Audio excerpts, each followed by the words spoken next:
السلام علیکم. Welcome back to داستان ڈر. کیسے ہیں آپ سبھی لوگ؟ امید کرتی ہوں سب خیر و عافیت سے ہوں گے. آج کی کہانی جو میں آپ سب کو بیان کرنے جا رہی ہوں، یہ کہانی مجھے رمائسہ نے اسلام آباد سے بھجوائی ہے. تو چلیے بغیر وقت ضائع کیے کہانی کی طرف چلتے ہیں. اس نے پردہ ہٹا کر کھڑکی سے باہر جھانکا. سامنے نظر آنے والے منظر کو دیکھتے ہی اسے جھرجھری سی آ گئی. چاند کی ہلکی سی روشنی میں رہائشی علاقے میں موجود ایک پلاٹ پر قائم وہ چھوٹا سا قبرستان بہت عجیب لگ رہا تھا. رمائسہ نے گھبرا کر کھڑکی کا پردہ چھوڑ دیا. ویسے بھی آج نوید کی نائٹ ڈیوٹی تھی. ایسے میں گھر کی تنہائی اور کچھ دیر پہلے دیکھا گیا منظر اس کی گھبراہٹ میں مزید اضافہ کر گیا. اس نے گھڑی میں ٹائم دیکھا. ابھی صرف 12 بجے تھے. آج مالا واک کرنے اوپر نہ آئی تھی، ورنہ اس کا وقت اچھا گزر جاتا. ویسے بھی جب سے سرد موسم کی اندھیری راتیں شروع ہوئی تھیں، مالا اوپر کم ہی آتی تھی، کیونکہ اسے سردیاں کچھ خاص پسند نہیں تھیں. جبکہ رمائسہ تو اس سرد موسم کی دیوانی تھی. تھوڑی دیر بستر پر بیٹھ کر اس کا خوف قدرے کم ہوا. اس نے کمرے سے نکل کر باہر جھانکا تو اماں ہاجرہ اپنے کمرے میں سونے جا چکی تھی. رمائسہ نے کافی میکر نکالا، لاؤنج میں رکھا ٹی وی چلایا. ٹی وی کی آواز نے گھر میں پھیلی خاموشی کو ختم کر دیا. وہ نہایت اطمینان کے ساتھ کافی بنا کر ٹی وی کے سامنے آ بیٹھی، جہاں کوئی ٹاک شو چل رہا تھا. ٹی وی دیکھتے دیکھتے اسے ٹائم کا پتہ نہیں چلا اور وہ وہیں صوفے پر ہی سو گئی. رمائسہ کی 6 ماہ قبل شادی ہوئی تھی اور وہ رخصت ہو کر نوید عالم کے ساتھ اس فلیٹ میں رہ رہی تھی، کیونکہ اس کی ساس اپنے بڑے بیٹے کے پاس لندن رہتی تھی. جبکہ نوید محکمہ گورنمنٹ کا ایک اعلیٰ سرکاری آفیسر تھا، جس کے باعث وہ اپنی نوکری چھوڑ کر لندن جانے پر آمادہ نہ تھا. یہی سبب تھا جو وہ اپنا آبائی گھر کرائے پر دے کر خود یہاں شہر کے ایک مہنگے علاقے کے لگژری فلیٹ میں رہائش پذیر تھے، جہاں رمائسہ کو اور تو کوئی مسئلہ نہ تھا سوائے اس خالی پلاٹ کے جو اس کے بیڈ روم کی کھڑکی کے عین سامنے تھا. اس پلاٹ کے چاروں طرف باؤنڈری وال کے علاوہ ایک بڑا سا گیٹ بھی تھا. اس پلاٹ کے اندر چھوٹی چھوٹی قبریں تھیں. اماں ہاجرہ نے بتایا تھا کہ یہ ہندوؤں کا قدیمی قبرستان ہے. چونکہ یہ علاقہ پہلے آباد نہ تھا، لہٰذا قبرستان بنا دیا گیا. مگر وقت اور ضرورت کے ساتھ بڑھتی ہوئی آبادی کی وجہ سے قبرستان کے آس پاس کئی منزلہ بلڈنگز بن گئیں. مگر اس پلاٹ پر موجود وہ قبرستان آج بھی اپنی جگہ پر موجود تھا. یہ قبرستان کم از کم رمائسہ کو ضرور پریشان کر رہا تھا، جبکہ اماں ہاجرہ اور نوید کو اس سے کوئی مسئلہ نہ تھا اور نہ ہی کبھی کسی اور بلڈنگ والے نے شکایت کی تھی. اس لیے رمائسہ بھی خاموش تھی، کیونکہ اسے لگتا تھا کہ شاید یہ پریشانی اس کی اپنی خود ساختہ ہے، ورنہ دوسرے لوگوں کو کوئی پرابلم نہ تھی کہ رہائشی علاقے میں یہ قبرستان کیوں ہے. اچانک وہ بولی، شکر ہے تم آ گئی، ورنہ میں تو چھت پر اکیلے واک کر کے بور ہو چکی تھی. سیڑھیوں سے اوپر آنے والا سایہ مالا کا تھا. رمائسہ اسے دیکھتے ہی کھل گئی. رمائسہ نے دیکھا کہ اس کی سفید رنگت میں قدرے پلاہٹ کھلی ہوئی تھی. وہ اپنے چہرے سے بیمار اور تھکی تھکی لگ رہی تھی. رمائسہ نے اس سے پوچھا کہ تمہاری طبیعت کیسی ہے؟ مالا نے اس کو جواب دیا کہ بہتر ہے. اس کا جواب ہمیشہ اتنا ہی مختصر ہوتا تھا، پھر بھی اس کا ساتھ رمائسہ کو کافی اچھا لگتا تھا. وہ کافی کمگو سی لڑکی تھی جو شاید فرسٹ فلور کے کسی اپارٹمنٹ کی رہائشی تھی. یہاں شفٹ ہونے کے بعد پہلے دن رمائسہ اوپر واک کرنے آئی تو وہاں مالا پہلے سے موجود تھی. دبلی پتلی سی یہ لڑکی رمائسہ کو دوستی کے لیے اچھی لگی تھی، مگر ان دونوں کی دوستی صرف چھت تک ہی محدود تھی۔ نہ کبھی مالا نے اسے اپنے گھر آنے کی دعوت دی اور نہ ہی کبھی رمائسہ اس کو اپنے ساتھ نیچے لے کر گئی۔ وجہ شاید ٹائم تھا جو اوپر واک کے دوران اتنا زیادہ ہو جاتا تھا کہ رمائسہ کو اپنے گھر لے جانا اچھا نہیں لگتا تھا۔ واک کرنے کے دوران رمائسہ نے مالا سے پوچھا کہ مونگ پھلی کھاؤ گی؟ رمائسہ نے اپنے ہاتھ میں پکڑا گرم مونگ پھلی کا لفافہ اس کی جانب بڑھایا۔ مالا نے بولا سوری میں مونگ پھلی نہیں کھاتی۔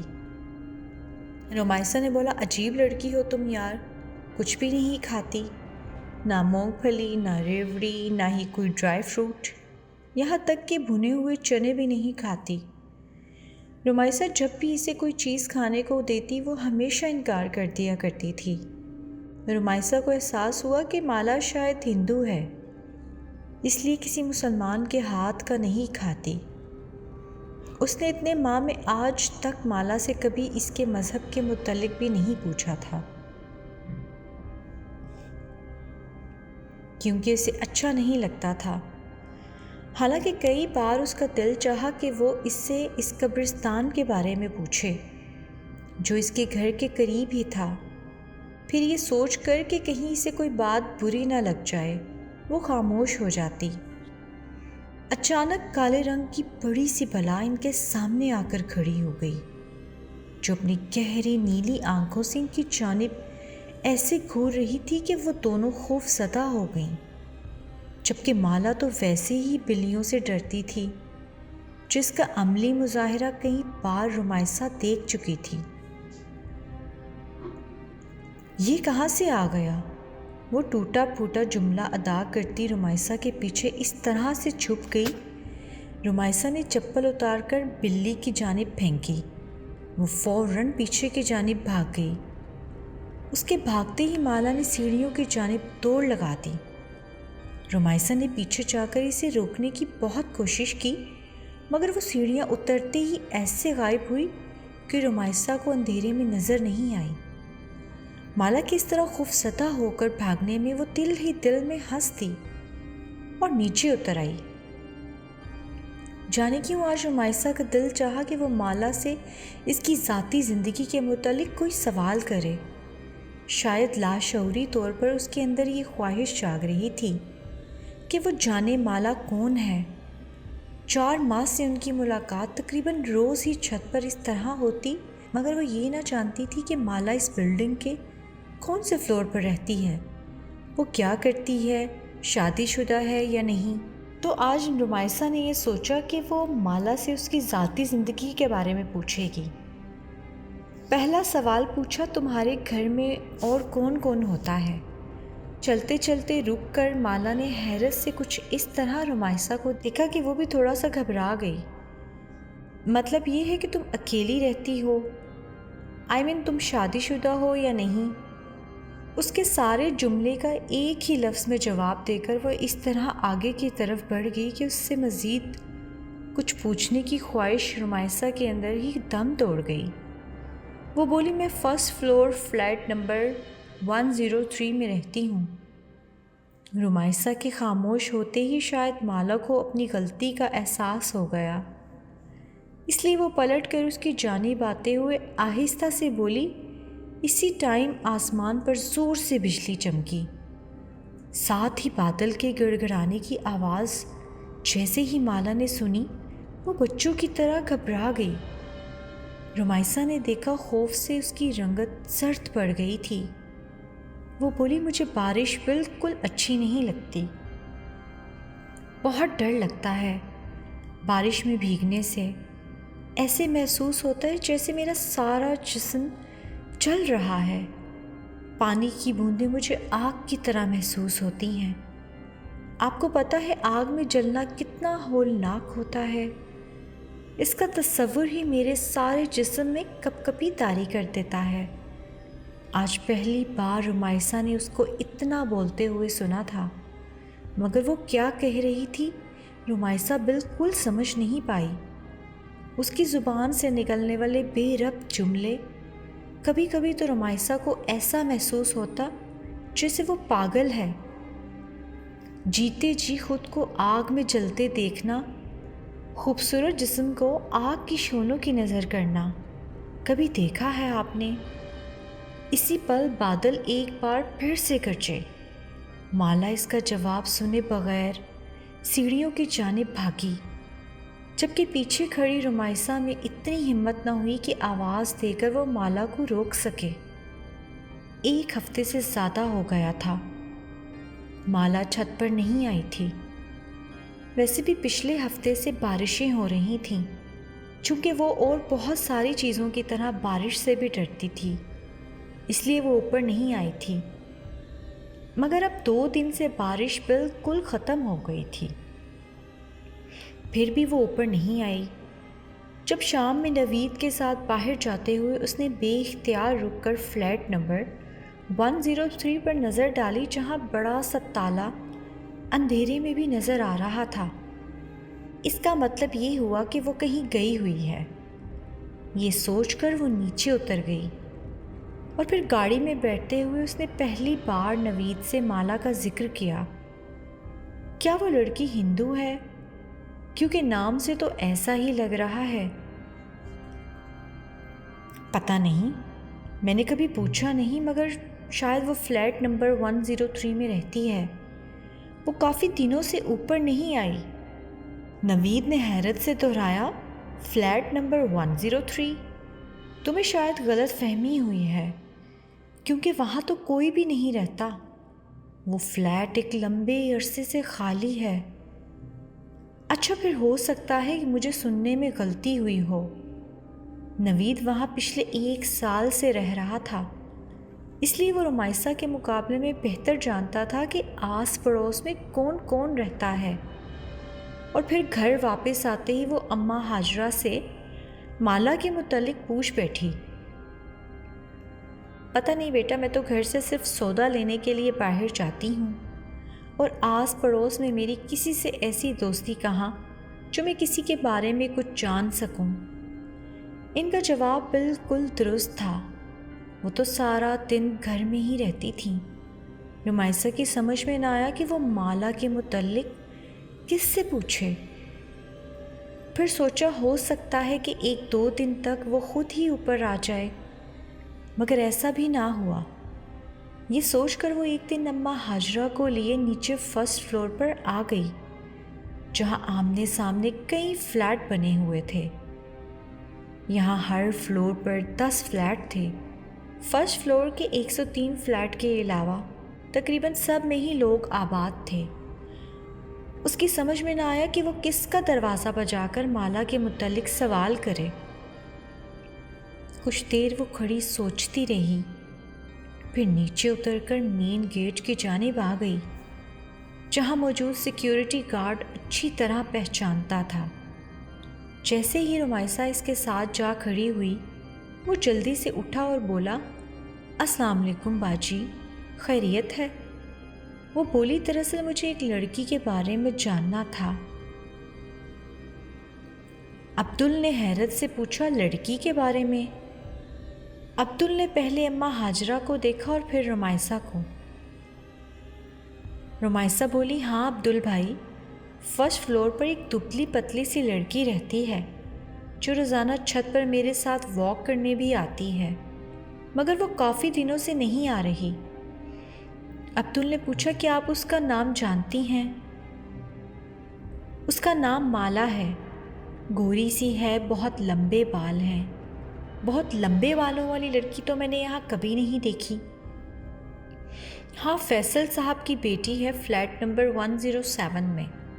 نام تو مجھے اس کا نہیں پتہ، لیکن بال کافی لمبے ہیں۔ ایک دفعہ ایسے ہی میری نظر پڑ گئی تھی۔ آپ وہاں جا کر پوچھ لیں، شاید وہ آپ کی مشکل حل کر دیں۔ عبدل کی بات سنتے ہی وہ وہاں نہیں رکی، بلکہ تیز تیز چلتی فرسٹ فلور فلیٹ نمبر 107 کے سامنے آ کھڑی ہوئی اور بنا سوچے سمجھے بیل پر ہاتھ رکھ دیا۔ دوسری طرف سے آواز آئی، کون؟ دروازہ کھول کر باہر آنے والی ایک 40 سے 45 سالہ عورت تھی۔ جو رمائسہ کو اپنے سامنے دیکھ کر تھوڑا سا حیران ہو گئی تھی۔ السلام علیکم جی، میں مسز نوید ہوں۔ اس بلڈنگ کے 3rd فلور پر میری رہائش ہے۔ مجھے دراصل مالا سے ملنا ہے۔ تیز تیز بولتے ہوئے اس نے جلدی سے اپنی بات بیان کر دی۔ اسے ایسا محسوس ہو رہا تھا جیسے اگلے ہی پل اس کی خواہش کے عین مطابق مالا اس کے سامنے آ جائے گی۔ کون مالا؟ جواب اس کی توقع کے خلاف تھا۔ اب رمائسہ کی سمجھ میں نہ آیا کہ وہ کیا کہے۔ ایک 16-17 سالہ لڑکی اس عورت کے قریب آ کھڑی ہوئی۔ رمائسہ نے دیکھا اس کے لمبے سیاہ بال کمر سے نیچے جھول رہے تھے، مگر ظاہر ہے وہ مالا نہیں تھی۔ مایوسی کے ساتھ ساتھ وہ شرمندہ بھی ہوئی۔ سوری، دراصل مجھے لگا شاید مالا اسی فلیٹ میں رہتی ہے۔ نہیں، اس فلیٹ میں تو نہیں، یہاں تو میں اور میری اکلوتی بیٹی رہتے ہیں، جبکہ میرا خیال ہے کہ ہمارے فلور پر مالا نامی کوئی لڑکی نہیں رہتی۔ دراصل مجھے اس نے اپنے فلیٹ کا نمبر 103 بتایا تھا، تو انہوں نے بولا 103 تو پچھلے کئی سالوں سے خالی پڑا ہے۔ بہت سال پہلے یہاں ایک فیملی آئی تھی، پھر ان کے ساتھ ایک ایسا حادثہ ہوا تھا کہ وہ لوگ یہ گھر چھوڑ کر چلے گئے تھے۔ دوبارہ یہاں کوئی نہیں آیا۔ دروازے پر کھڑے کھڑے اس خاتون نے رمائسہ کو تفصیل بتانا شروع کر دی۔ نہ چاہتے ہوئے بھی رمائسہ پوچھ بیٹھی، کون سا حادثہ؟ وہ خاتون بولی، سنا ہے ان کی جوان بیٹی کہیں اچانک غائب ہو گئی تھی۔ بہت تلاش کیا مگر وہ نہ ملی۔ شاید بدنامی سے بچنے کے لیے اس کے ماں باپ بھی گھر چھوڑ کر چلے گئے، لیکن ان کے جانے کے کچھ دنوں بعد فلیٹ سے اٹھنے والی بدبو نے سب کو اپنی جانب متوجہ کر لیا۔ جب پولیس تالا توڑ کر اندر داخل ہوئی تو ایک نوجوان لڑکی کی تعفن شدہ لاش پڑی تھی۔ اس کی بدبو نے پورے محلے کو اپنی لپیٹ میں لیا ہوا تھا۔ بولتے بولتے وہ خاتون ایک پل کے لیے خاموش ہو گئی۔ رمائسہ نے پلٹ کر فلیٹ نمبر 103 کے دروازے پر نظر ڈالی، مگر لڑکی تو غائب ہوئی تھی، پھر لاش گھر سے کیسے ملی؟ رمائسہ نے حیرت سے سوال کیا۔ یہی بات تو آج تک کسی کی سمجھ میں نہیں آئی کہ آخر وہ مرد عورت کون تھے۔ کیا واقعی وہ اس لڑکی کے ماں باپ تھے جو اپنی بیٹی کی لاش کو اس طرح فلیٹ میں چھوڑ کر بھاگ گئے؟ پولیس کا خیال تھا شاید وہ لڑکی واپس آ گئی تھی، جسے اس کے ماں باپ نے غیرت کے نام پر قتل کر دیا اور لاش کو گھر میں چھوڑ کر بھاگ گئے۔ رمائسہ نے خوف سے بھری ہوئی آواز میں بولا، اف، اس قدر سفاکی! ہاں، یہی وجہ ہے کہ یہ فلیٹ دوبارہ آباد نہیں ہوا۔ قاتل اسے ویران کر کے نکل گئے اور پھر چاہنے کے باوجود کوئی اسے آباد نہ کر سکا۔ ایک ڈر اور خوف اس فلیٹ کے حوالے سے ایسا لوگوں میں اجاگر ہوا کہ شاید ابھی تک دور نہیں ہوا۔ ارے، میں یہاں کھڑے کھڑے ہی سب باتیں کر رہی ہوں، آپ اندر تو آئیں۔ شاید اس عورت کو احساس ہو گیا تھا کہ پچھلے آدھے گھنٹے سے وہ رمائسہ کے ساتھ دروازے پر ہی کھڑی تھی۔ رمائسہ نے بولا، نہیں شکریہ، اب میں جاؤں گی، میرے میاں کے گھر آنے کا وقت ہو گیا ہے۔ معذرت کرتے ہوئے رمائسہ اوپر آ گئی اور پھر کئی دن لگ گئے رمائسہ کو وہ کہانی بھلانے میں جس کے مطابق فلیٹ سے جوان لڑکی کی بدبو والی لاش ملی تھی، اور شاید اس کے اس طرح مارنے میں سگے ماں باپ کا بھی ہاتھ تھا۔ دنیا اتنی ظالم ہوتی ہے، یہ بات اسے چند گھنٹے پہلے ہی پتہ چلی، جسے وہ آنے والے کئی دنوں تک سوچ سوچ کر بے حال ہوتی رہی۔ رمائسہ فلیٹ نمبر 103 کا حادثہ چند ہی دنوں میں بالکل فراموش کر بیٹھی، مگر مالا کی تلاش اس کے وجود کے اندر کہیں انتظار کر رہی تھی کہ شاید کبھی زندگی میں اسے مالا دوبارہ ملے۔ یہی وجہ تھی کہ وہ بلڈنگ میں آنے جانے والی ہر لڑکی کو غور سے دیکھتی۔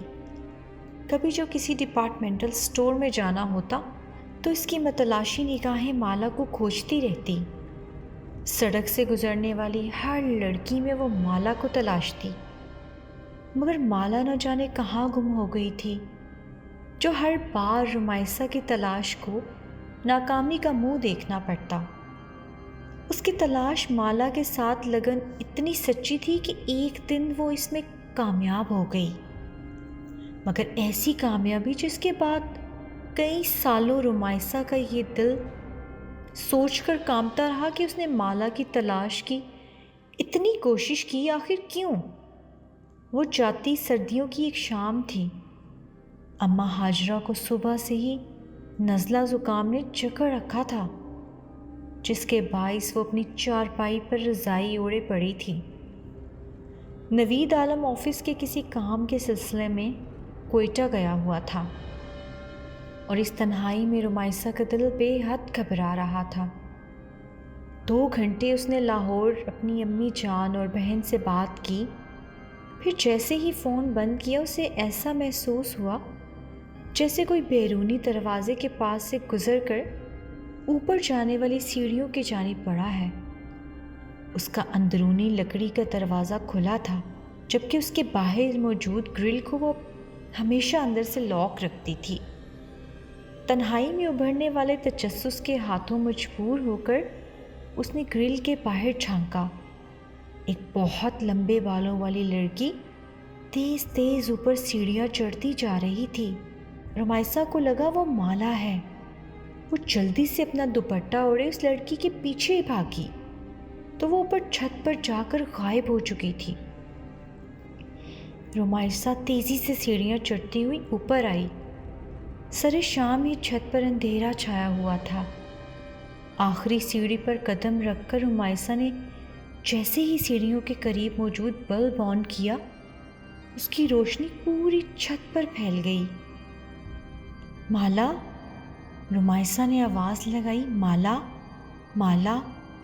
اوپر چڑھتے ہوئے اس نے کئی آوازیں دیں، پر کوئی جواب نہیں آیا۔ رمیسا نے مزید تھوڑا آگے بڑھ کر دیکھا، چاروں طرف ایک خوف کا عالم تھا۔ چھت بالکل خالی پڑی تھی۔ وہ ایک دم گھبرا کر پلٹی تو اس کا پاؤں کالے بلے سے ٹکرا گیا۔ وہ ہمیشہ مالا کو خوف زدہ کر دیتا۔ بلے نے بلبلا کر رمیسا کی جانب دیکھا۔ اس کی چمکتی موٹی کانچ جیسی آنکھوں میں جانے کیا تھا کہ رمیسا خوف زدہ ہو کر نیچے بھاگی۔ کانپتے ہاتھوں سے گرل کا لاک کھولا تو سامنے ہی اماں ہاجرہ کھڑی تھی۔ بیٹا تم کہاں چلی گئی تھی؟ نوید صاحب کا فون آیا تھا، تمہاری خیریت پوچھ رہے تھے، انہیں فون کر کے جواب دے دو۔ بات کرتے کرتے اماں ہاجرہ کو احساس ہوا کہ رمیسا کچھ گھبرائی ہوئی ہے۔ انہوں نے پوچھا، بیٹا کیا بات ہے، سب خیر تو ہے؟ جواباً رمیسا نے کچھ دیر قبل والا سارا واقعہ سنا دیا، جسے سنتے ہی اماں ہاجرہ نے اس کی طرف دیکھتے ہوئے کہا، بیٹا میری بات مانو تو اس لڑکی کو بھول جاؤ، کیونکہ مجھے ایسا محسوس ہو رہا ہے جیسے تم نے اسے اپنے حواسوں پر پوری طرح سے سوار کر لیا ہے۔ وہ تمہارے خیالوں سے نکل کر ایک شکل میں ڈھل گئی ہے جو تمہیں ہر وقت یہاں وہاں دکھائی دے رہی ہے۔ میرا خیال ہے اماں آپ درست کہہ رہی ہیں، رمیسا نے گہری سانس لیتے ہوئے کہا۔ مجھے شاید وہم ہوا تھا کہ اوپر کوئی ہے، بلا وجہ ہی اوپر بھاگی، شاید دماغ خراب ہو گیا ہے، اور رات کے کھانے تک وہ شام کا واقعہ بالکل بھول چکی تھی۔ کھانا کھا کر اس نے نوید سے فون پر بات کی، پھر کافی بنا کر ٹی وی کے سامنے آ بیٹھی۔ جب اسی پل باہر ہلکی ہلکی بارش شروع ہو گئی، رمیسا کافی کا کپ لے کر اپنے کمرے میں موجود کھڑکی کے سامنے آ گئی۔ ابھی اس نے پردہ ہٹا کر باہر دیکھا ہی تھا کہ اسے محسوس ہوا سامنے قبرستان کے بیچوں بیچ کوئی کھڑا ہے۔ وہ جلدی سے کھڑکی کی آڑ میں ہو گئی۔ شاید کوئی چور یا ڈاکو تھا، یا پھر کوئی غریب کچرا چننے والا بچہ، جو شاید بارش سے پناہ لینے کے لیے رات کے اس پل قبرستان میں داخل ہوا تھا۔ ایسے ہی وقت گزاری کے طور پر رمائسہ اسے دیکھ رہی تھی۔ جب وہ سایہ آہستہ آہستہ چلتا ہوا قبرستان سے باہر نکل آیا، رمائسہ نے دیکھا وہ ایک لڑکی تھی جو دھیرے دھیرے چلتی روڈ پر لگے پیلے بلب کے نیچے آ کھڑی ہوئی تھی۔ لمبے سیاہ بال اس کی پشت پر پھیلے تھے۔ وہ یقیناً مالا تھی، جو کہ رمائسہ کا وہم ہرگز نہیں تھا۔ اس نے جلدی سے کھڑکی کھول کر نیچے جھانکا تاکہ مالا کو آواز دے کر اپنی جانب متوجہ کر سکے، لیکن اس کی آواز دینے سے قبل ہی مالا نے بجلی کے کھمبے کے پاس کھڑے ہو کر اوپر دیکھا۔ اتنی دور سے بھی رمائسہ کو لگا کہ مالا اس کو دیکھ کر مسکرا رہی تھی۔ مالا کی مسکراہٹ میں نہ جانے ایسا کیا تھا کہ رمائسہ خوف زدہ ہو کر تھوڑا پیچھے ہو گئی، جبکہ اسی پل مالا پلٹی اور سست قدمی سے چلتی قبرستان کے اندر داخل ہو گئی۔ اس کے اندر داخل ہوتے ہی فضا میں پھیلا اندھیرا مزید گہرا ہو گیا۔ رمائسہ نے آنکھ پھاڑ کر چاروں طرف دیکھا۔ وہ قبرستان خالی تھا۔ اف میرے خدایا! خوف کی ایک جھرجری نے اسے اس طرح اپنی لپیٹ میں لیا کہ وہ کھڑے کھڑے زمین پر گر گئی۔ زمین پر گرتے وقت مالا کے الفاظ اس کے کانوں میں گونج رہے تھے۔ بارش کی بوندیں میرے جسم پر آگ کی طرح برستی ہیں۔ تم نے کبھی کسی کو جلتے ہوئے دیکھا ہے؟ جلنے کی تکلیف اور اس کے ساتھ رمائسہ بے ہوش ہو گئی۔ جب اسے ہوش آیا تو اس کی امی اور نوید عالم دونوں ہسپتال میں اس کے پاس تھے۔ بقول نوید کے رمائسہ ایک ہفتے بعد ہوش میں آئی تھی۔ وہ کیوں بے ہوش ہوئی تھی وہ یہ چاہ کر بھی کسی کو بتا نہ سکی، مگر اس کی حالت کے پیش نظر نوید نے بغیر اس کے کچھ کہے اپنا گھر تبدیل کر لیا، اور زندگی میں دوبارہ وہ کبھی اس طرف نہ گئی جہاں آخری بار اس نے مالا کو دیکھا تھا۔ مالا کون تھی، کہاں رہتی تھی، یہ سب جاننے کی خواہش اس کے اندر دم توڑ چکی تھی، یا شاید وہ جان گئی تھی مالا کی اصل حقیقت کیا تھی۔ تو کیسی لگی آپ کو آج کی میری یہ کہانی؟ اگر آپ کو یہ کہانی اچھی لگی تو لائک اور کمنٹ ضرور کیجیے گا۔ شکریہ۔ اللہ حافظ۔